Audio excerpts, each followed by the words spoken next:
بسم اللہ الرحمن الرحیم۔ آج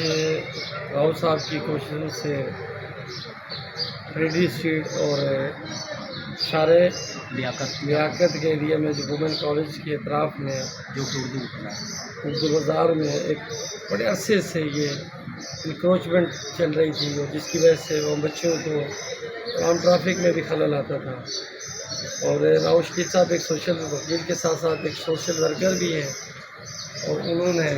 بڑی جان فشانی سے محنت کرتے ہوئے آج اس کا آپریشن کروایا، جس میں ڈی ایس پی وسان صاحب اور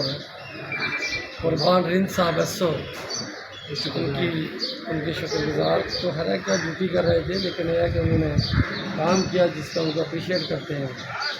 اور قربان رند کا یہ ہے کہ یہ رسالہ ٹانکنے میں بھی اور ہمارے سٹی کورٹ کے اطراف میں کافی عرصے سے رہے اور بڑے جان فشانی سے کام کرنے والے اونار ایک افسر ہیں، اور ان سب کو ہم اپریشیٹ کرتے ہیں، راؤ صاحب کی ٹیم کو اور تمام پولیس افسران کو، کہ جنہوں نے رمضان کے اس مہینے میں یہ آپریشن کر کے لوگوں کے لیے آمد و رفت کے لیے آنے جانے میں آسانی پیدا کی، اور قابل تحسین اقدام ہے، اور ہم امید رکھتے ہیں کہ آئندہ بھی یہ اس طرح کے اقدام کرتے رہیں گے۔